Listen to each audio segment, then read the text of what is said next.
Good morning students. Standard 8 subject Hindi chapter number 2 Kutch की सैर। तो चैप्टर के नाम से आपको पता चल गया होगा कि आज हम कहाँ की सैर करेंगे, हमारे कच्छ की सैर करेंगे। तो इस पाठ का प्रकार है प्रवास। अब इसके लेखक है हरेश ढोलकिया। यहाँ पे हरेश ढोलकिया ने हमारे कच्छ के एक एक घूमने लायक स्थल के बारे में बहुत ही विस्तृत माहिती उसने बहुत ही अच्छी अपनी बुक्स में लिखी है और वो हमारे सामने आज दी गई है। तो हम यहाँ वहाँ घूमते रहते हैं, लेकिन हमारे कच्छ के अंदर कौन से स्थान इतने परिचित है उसके बारे में हमें पता नहीं है अभी भी। तो आज हम ऐसे ही स्थल के बारे में जानेंगे। तो पूरे कच्छ के सभी ऐसे घूमने लायक स्थल के बारे में यहाँ पे हरेश ढोलकिया ने बहुत ही अच्छा यहाँ पे एक उसकी माहिती दी गई है। तो आज हम कच्छ की सैर करेंगे। आपको भी पता है कि कच्छ नहीं देखा तो कुछ नहीं देखा। तो आज हम कच्छ देखेंगे घर बैठे बैठे। तो कच्छ निवासी हरेश ढोलकिया अध्यापक थे। शिक्षकत्व आपकी पहचान बन गई है।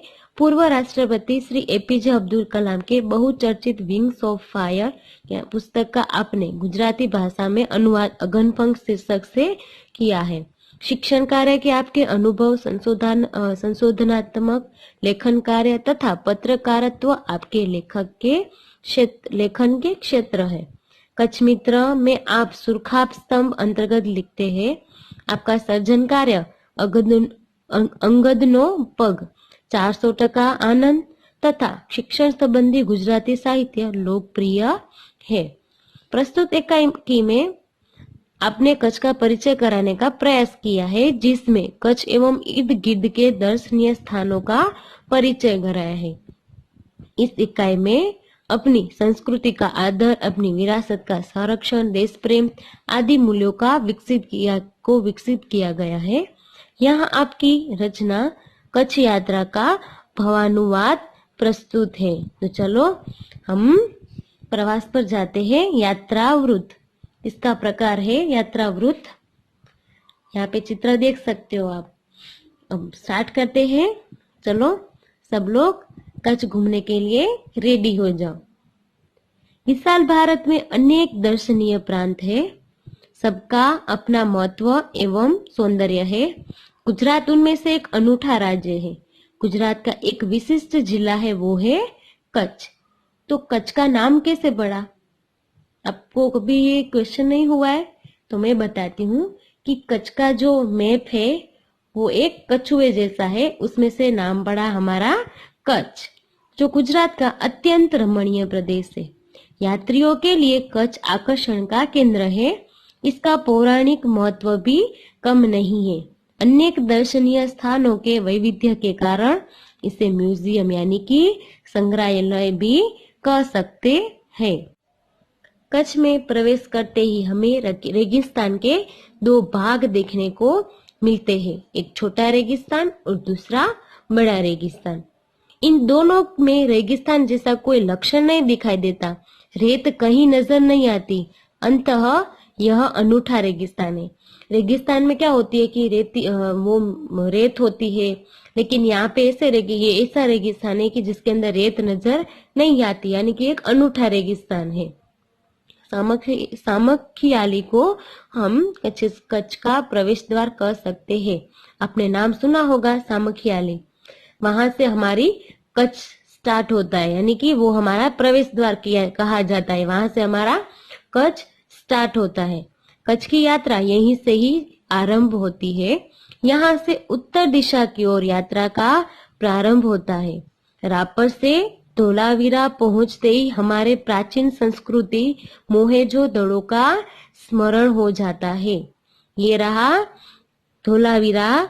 ये मोहेंजोदड़ो संस्कृति का ये जो है वो पूरा गांव निकल आया है वहां पे धोलावीरा में।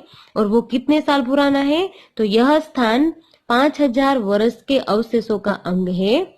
यानी कि ये जो इसका खोदकाम किया गया है उसमें से बहुत सारे ऐसे चीजें निकल आई, अवशेष निकल आए जो 5000 साल पहले पुराने, यानी कि यहाँ पे ऐसा माना जाता है कि यहाँ पे एक पूरी गांव था, वो वहां पे पूरे गांव में व्यक्ति सब बहुत सारे रहते थे, और यहाँ पे उसकी जो नगर की पूरी रचना है वो भी बहुत ही अच्छी दी गई है। उसके बारे में भी आप लोग गूगल के अंदर सर्च कर सकते हो कि उसके अंदर किस प्रकार के उसके रास्ते थे, सभी उसके अंदर बहुत ही अच्छी तरह से दिए गए हैं। इस प्राचीन नगरी के दर्शन से ही हम चकित रह जाते, हमें प्राचीनता में आधुनिकता के दर्शन होते, यानी कि पुराने जमाने में भी एक अलग अलग प्रकार के घर थे, साथ में अलग अलग प्रकार के रास्ते, फैसिलिटीज सब इसके अंदर दिखने को मिलते हैं। सामखियाली से पश्चिम की यात्रा करते भचाऊ नजर आता है, जो बड़ा गांव है जैसे नगर। वहां से गांधीधाम औद्योगिक कारखानों का शहर है। आपको भी पता है कि हम गांधीधाम बाजू बाजू जाते हैं तब वहां पे बहुत सारी फैक्ट्रियां हैं, तो औद्योगिक कारखानों का शहर कहा जाता है। और उसकी एक दूसरी खासियत है कि यहाँ सिंधी प्रजा पाकिस्तान से आकर स्थायी हुई है। गांधीधाम आदिपुर तथा गोपालपुरी उद्योगों के कारण विकसित हुई दिखाई देते हैं। आदिपुर में गांधी स्मृति तथा पास ही कंडला बंदरगाह का बड़ा महत्व है। कंडला का विकास यहाँ की प्रजा के लिए महत्वपूर्ण है। कंडला से दक्षिण की ओर भद्रेश्वर अति प्राचीन जैन यात्रा धाम है। कंडला तो आप सबको पता है।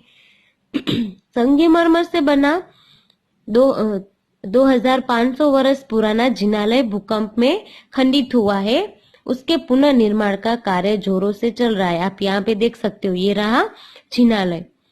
इससे आधुनिकता का स्पर्श मिला है। मुंद्रा शहर तहसील मुख्यालय भी है। यहाँ अनेक उद्योगों के कारण विकास की दिशा खुली है। समुद्र के किनारे बंदरगाह विकसित हुआ है। यहाँ कुछ प्राचीन इमारतें हैं। समुद्र के किनारे तटीय यात्रा करते हुए हम मांडवी पहुंचे।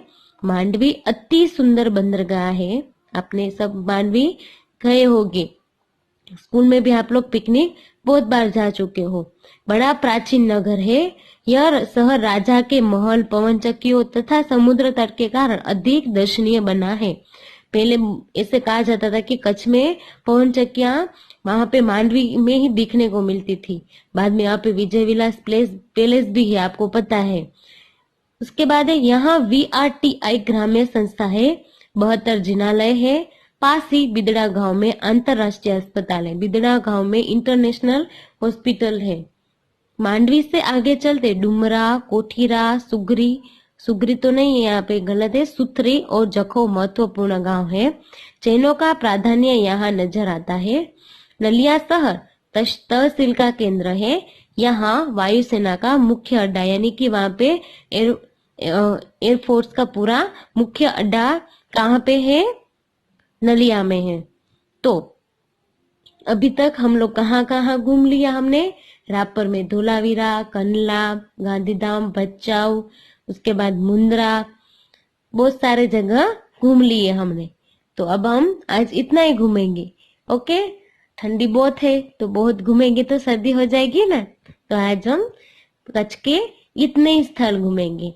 नेक्स्ट पीरियड में हम दूसरे सीखेंगे कि हमारे कच्छ के अंदर ऐसे दूसरे भी बहुत सारे हैं, तो हम वो नेक्स्ट वीडियोस में सीखेंगे। अभी हम आज इतना ही करते हैं। ओके।